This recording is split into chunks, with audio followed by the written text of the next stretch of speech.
Chapter 12 of Zuleika Dobson. This recording is in the public domain. Reading by Termin Dayan. Zuleika Dobson by Max Beerbohm. Chapter 12. Not less averse than from dogging the Duke was I from remaining another instant in the presence of Miss Dobson. There seemed to be no possible excuse for her. This time she had gone too far. She was outrageous.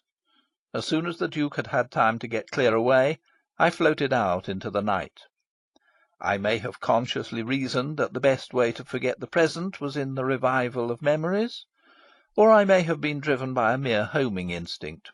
Anyhow, it was in the direction of my old college that I went. Midnight was tolling as I floated in through the shut, grim gate at which I had so often stood knocking for admission. The man who now occupied my room had sported his oak, my oak. I read the name on the visiting card attached thereto, E. J. Craddock, and went in. E. J. Craddock, interloper, was sitting at my table, with elbows squared and head on one side, in the act of literary composition. The oars and caps on my walls betokened him a rowing man. Indeed, I recognised his somewhat heavy face as that of the man whom, from the Judas barge this afternoon, I had seen rowing stroke in my college 8. He ought, therefore, to have been in bed and asleep 2 hours ago, and the offence of his vigil was aggravated by a large tumbler that stood in front of him, containing whisky and soda. From this he took a deep draught. Then he read over what he had written. I did not care to peer over his shoulder at a manuscript which, though written in my room, was not intended for my eyes. But the writer's brain was open to me, and he had written, "I, the undersigned Edward Joseph Craddock, do hereby leave and bequeath all my personal and other property to Zuleika Dobson, spinster. This is my last will and testament." He gnawed his pen, and presently altered "hereby leave" to "hereby and herewith leave." Fool! I thereby and therewith left him. As I emerged through the floor of the room above, through the very carpet that had so often been steeped in wine and encrusted with smithereens of glass in the brave old days of a well-remembered occupant, I found 2 men, both of them evidently reading men. One of them was pacing round the room. "Do you know," he was saying, "what she reminded me of all the time? Those words, aren't they in the Song of Solomon? Fair as the moon, clear as the sun, and terrible as an army with banners," supplied his host, rather testily, for he was writing a letter. It began, "My dear father, by the time you receive this, I shall have taken a step which..."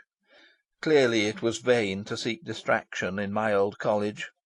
I floated out into the untenanted meadows. Over them was the usual coverlet of white vapour, trailed from the Isis right up to Merton Wall. The scent of these meadows' moisture is the scent of Oxford. Even in the hottest noon one feels that the sun has not dried them. Always there is moisture drifting across them, drifting into the colleges.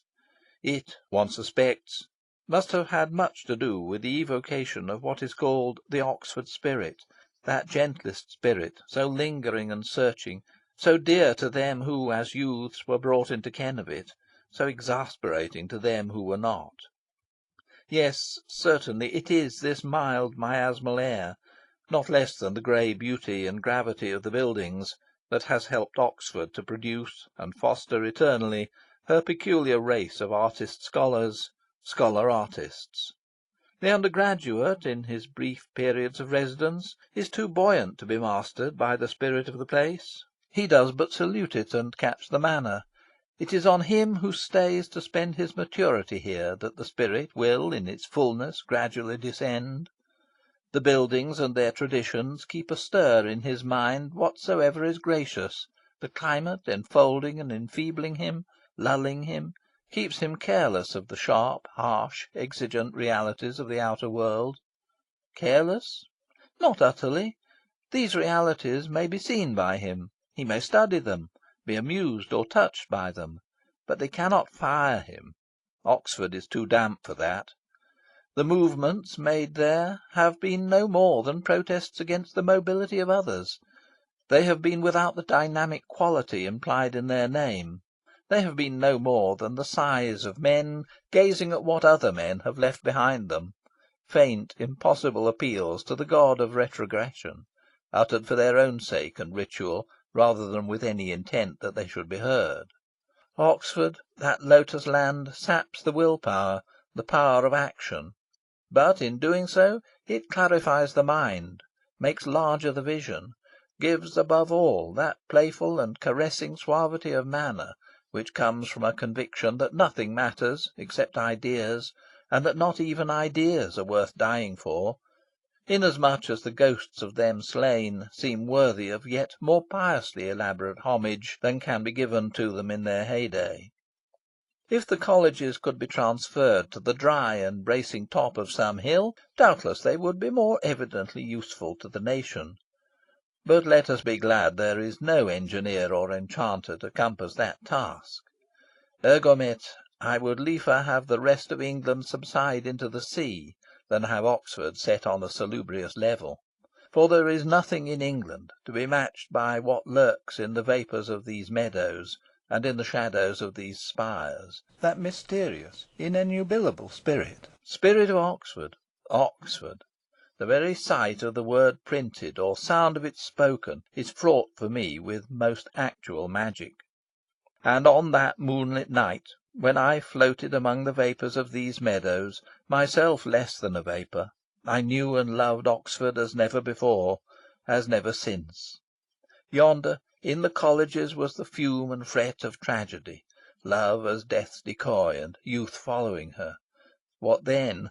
Not Oxford was menaced. Come what might, not a stone of Oxford's walls would be loosened, nor a wreath of her vapours be undone, nor lost a breath of her sacred spirit.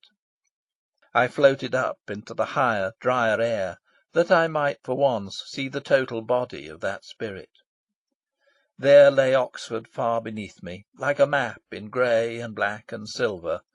All that I had known only as great single things, I saw now outspread in apposition, and tiny, tiny symbols, as it were, of themselves, greatly symbolising their oneness.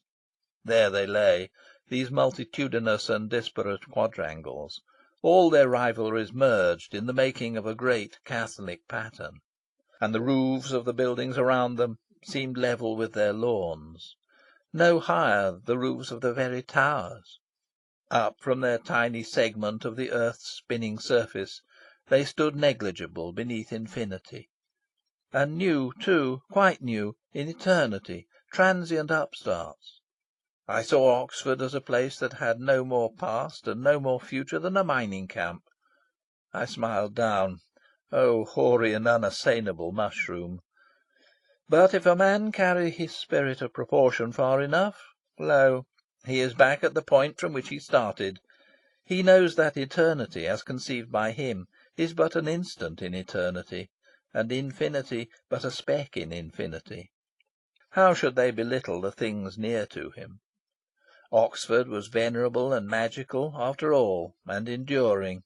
Ay, and not because she would endure was it the less lamentable that the young lives within her walls were like to be taken. My equanimity was gone, and a tear fell on Oxford. And then, as though Oxford herself were speaking up to me, the air vibrated with a sweet noise of music. It was the hour of 1, and the end of the Duke's hour of grace. Through the silvery tangle of sounds from other clocks I floated quickly down to the Broad.